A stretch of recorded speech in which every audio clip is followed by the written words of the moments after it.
if the transfer window is closed, why is there a story out there saying that Manchester United are in for a midfielder? Ooh. And Baleba, Conor Gallagher, Adam Wharton, these are the names that are being spoken about in this deal. Now, we are not looking for a midfielder right now. There's a story out there by the Athletics and backed up by Fabrizio Romano where they're talking about, well, they're touching on the Baleba situation and also talking a little bit about the other options that Manchester United have. So, without further ado, ladies and gentlemen, I'm not going to waste your time. Let's go. So, Baleba, you know the story. Baleba was wanted by Manchester United, coveted by Manchester United. But Brighton have got this good thing going in their club where they feel like they can say anything. They can pull numbers out of their ass at any time. Now, unfortunately for us, Chelsea went to Brighton a couple of seasons ago and spent some ridiculous money on them. And by so doing, Brighton felt like, you know what? We are the conveyor belt of talent. We are the people that bring the best talent to the club. So if you guys are going to come here and try and take one of our players, we are going to slap you guys with the hefty fine. And that is exactly what they did.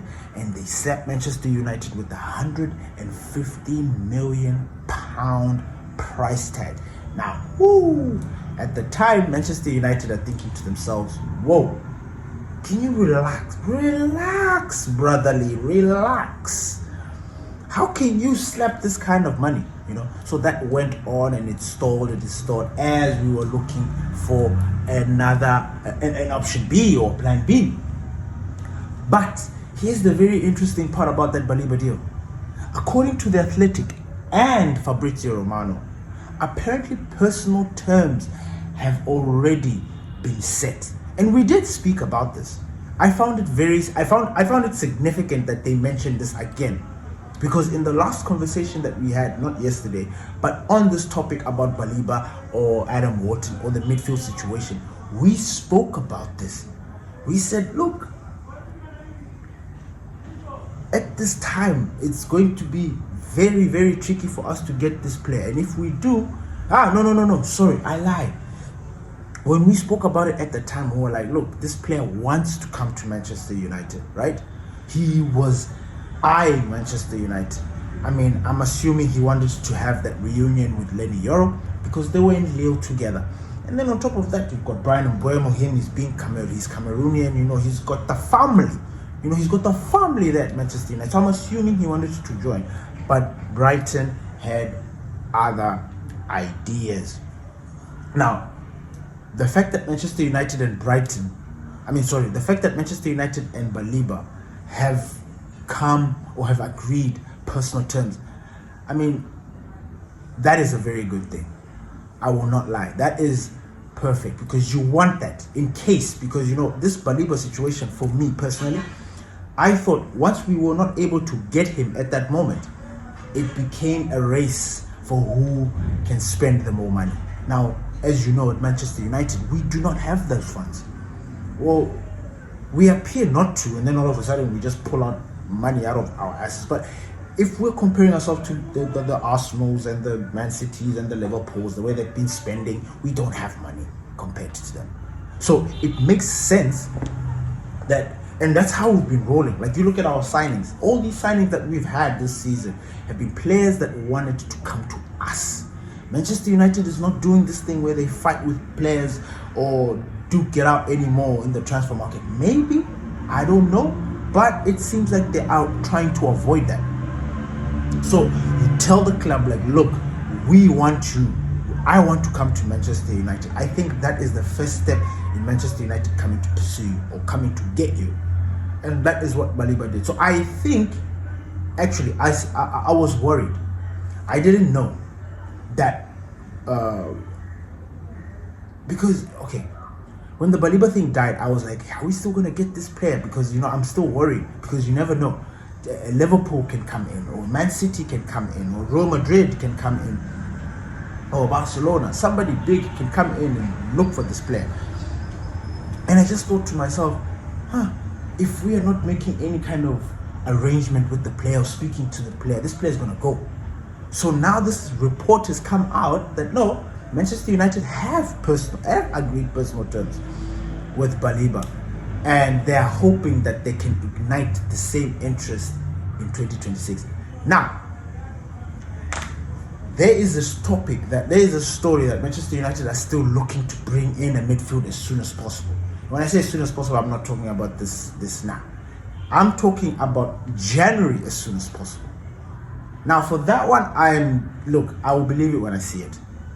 As a matter of fact, even this Baleba situation, like I like the idea that we're going for a player that we want, but at the same time, the stress that they've put me into this position is like something that I just don't appreciate. You know, they 1 minute we don't have money, 1 minute the club looks like it's gonna be bankrupt, the next minute we're spending money going for players that we never thought in our wildest dreams we'll ever have, because we thought that we had a financial crisis. And then you want to revert us back to thinking that we don't have money. Like this fucking mind control, this up and down, this feeling of uncertainty.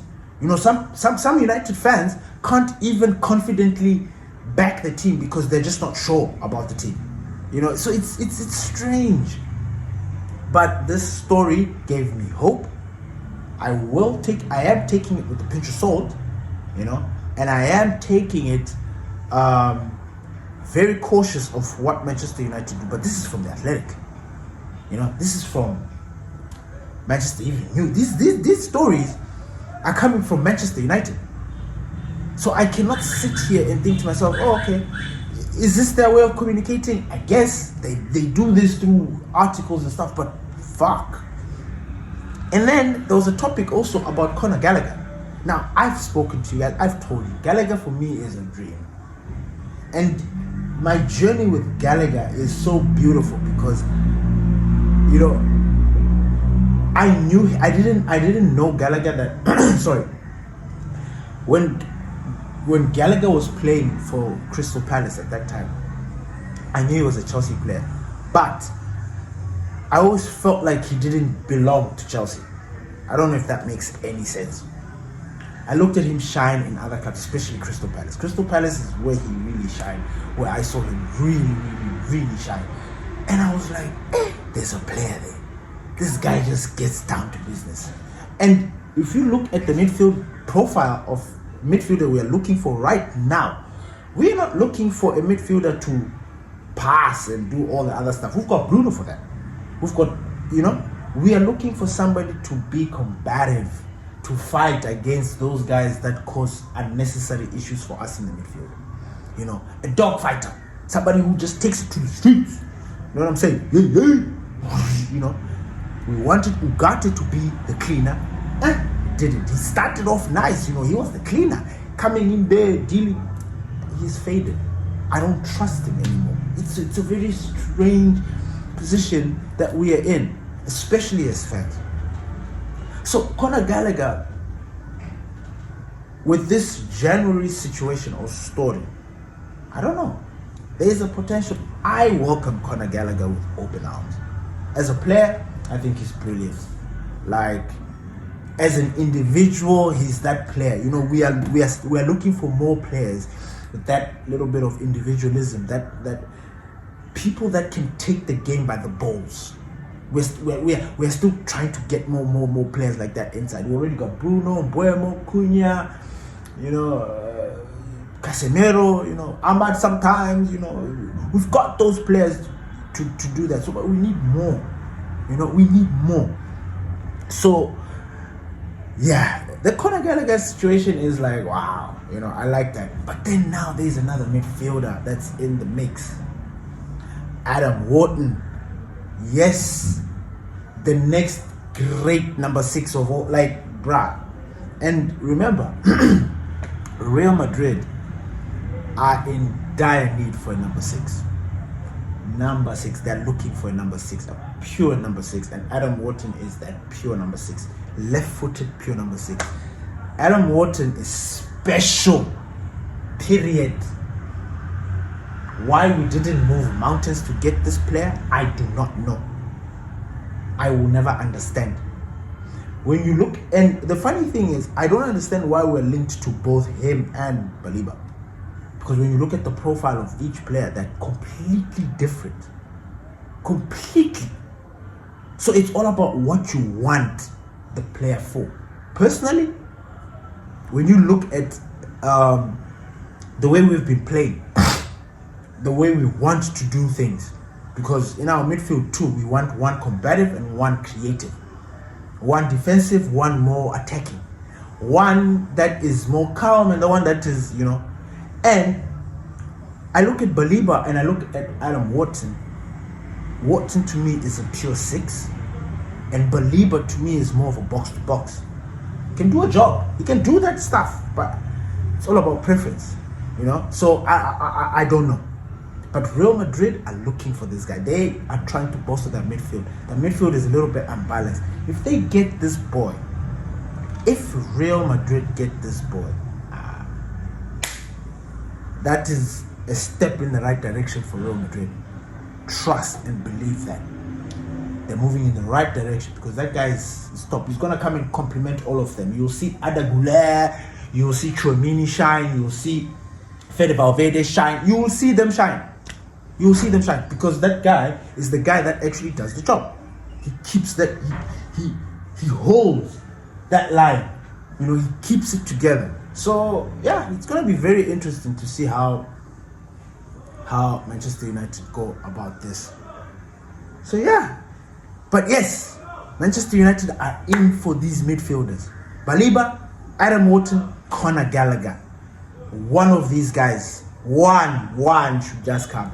I wouldn't mind getting Conor Gallagher in January, because this midfield, our midfield situation right now, it's a now situation. It's not like a later situation. No, it's a now. And if we can't get Baleba now,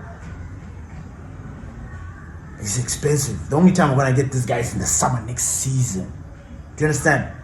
But can we get Conor Gallagher? I think there's a deal to be done with Conor Gallagher. I don't think he's that much. I don't think he's that expensive that we cannot make or create a deal for Conor Gallagher to come and help that midfield, because our midfield is truly lacking a little bit. Thank you everybody for listening to the Glory Rest podcast. It's your boy Dom Benito, and I'm out. Peace.